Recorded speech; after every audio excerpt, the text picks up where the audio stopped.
ज्योतिष और पौराणिक ग्रंथों में युग का मान अलग अलग है। पौराणिक ग्रंथों के अनुसार 4 युग होते हैं, सत, त्रेता, द्वापर और कली। कहते हैं कि कलयुग में पाप अपने चरम पर होगा। वर्तमान में कलिकाल अर्थात कलयुग चल रहा है। ग्रंथों में इस युग में क्या क्या होगा या घटेगा यह लिखा गया है।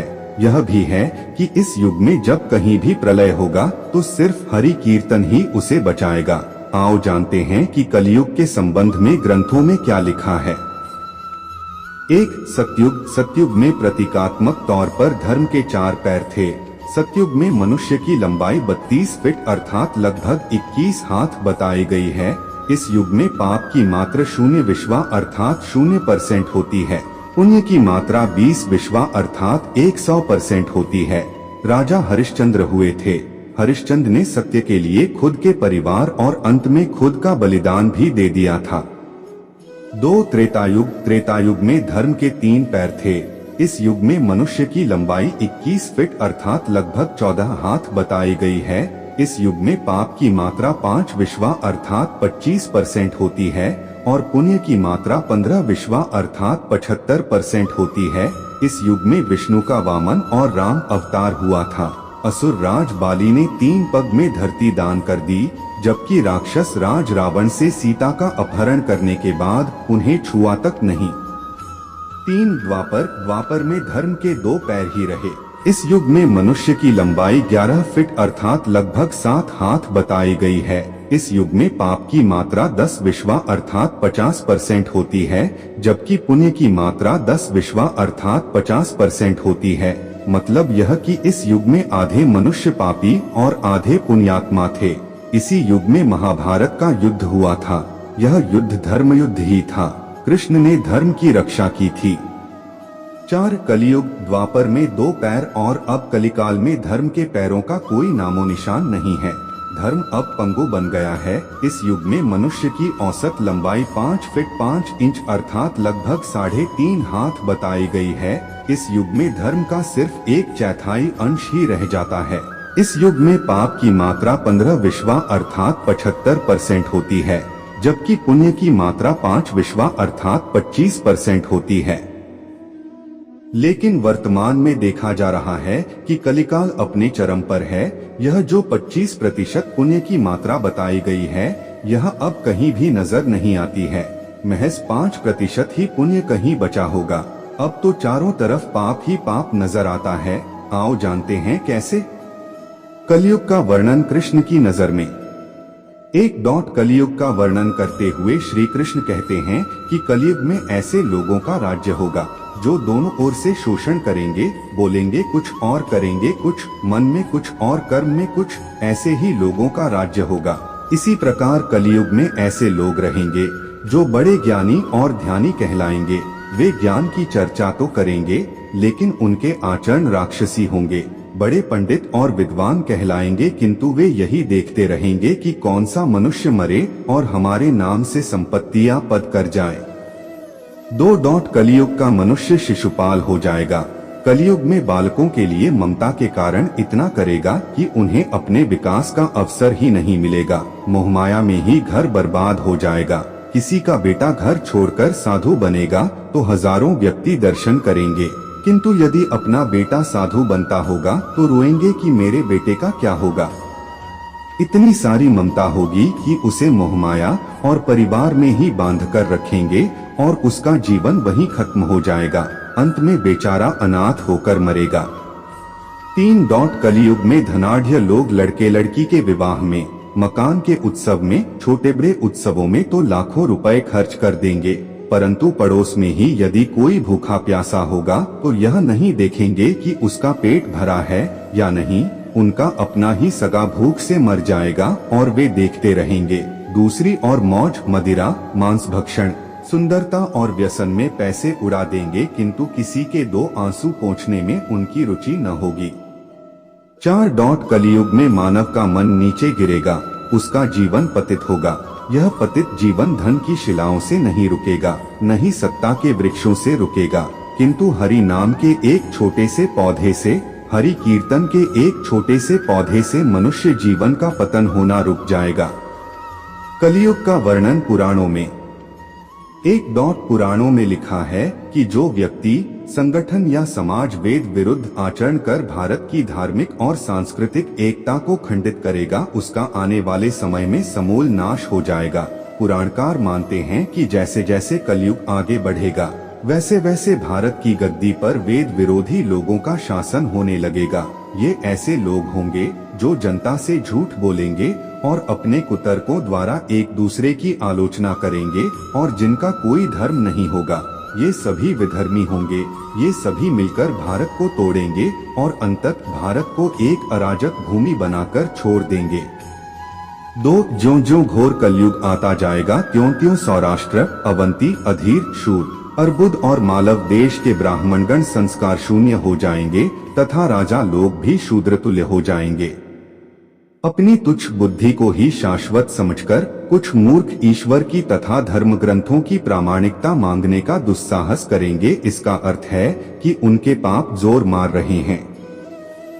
3. जब सभी वेदों को छोड़कर संस्कार शून्य हो जाएंगे, तब सिंधु तट, चंद्रभाग का तटवर्ती प्रदेश, कौंतीपुरी और कश्मीर मंडल पर प्राय शूद्रों का संस्कार ब्रह्मतेज से हीन नाम मात्र के द्विजों का और म्लेच्छों का राज होगा।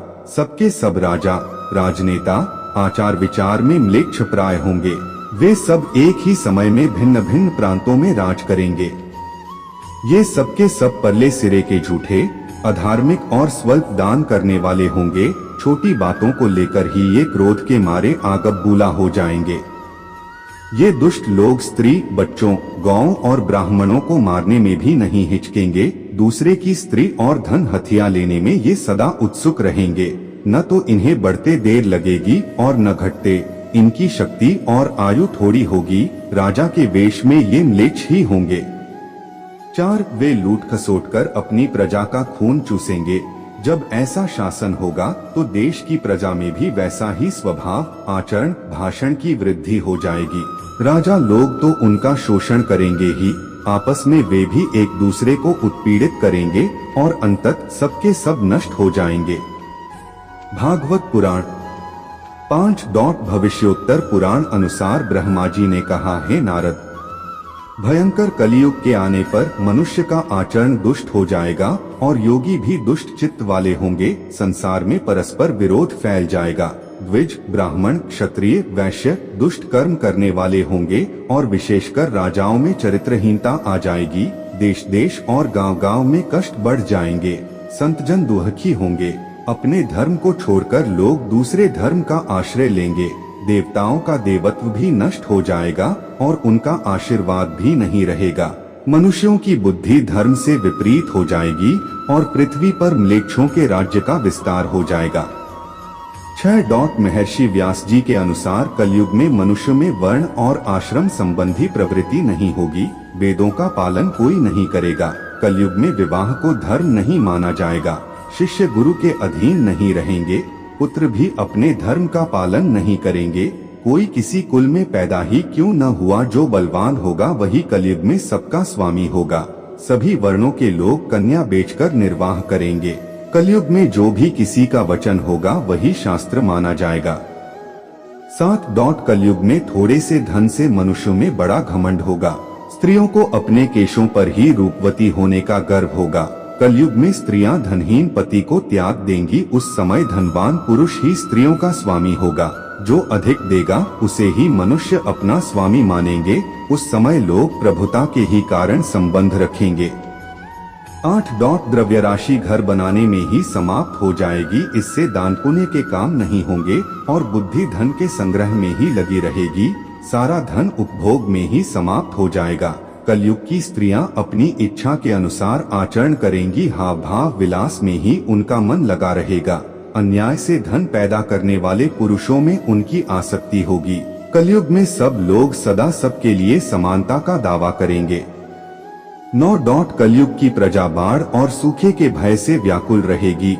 सबके नेत्र आकाश की ओर लगे रहेंगे। वर्षा न होने से मनुष्य तपस्वी लोगों की तरह फल मूल पत्ते खाकर और कितने ही आत्मघात कर लेंगे। कलयुग में सदा अकाल ही पड़ता रहेगा। सब लोग हमेशा किसी न किसी कलेशों से घिरे रहेंगे। किसी किसी तो थोड़ा सुख भी मिल जाएगा। सब लोग बिना स्नान करे ही भोजन करेंगे। देव पूजा, अतिथि सत्कार, श्राद्ध और तर्पण की क्रिया कोई नहीं करेगा।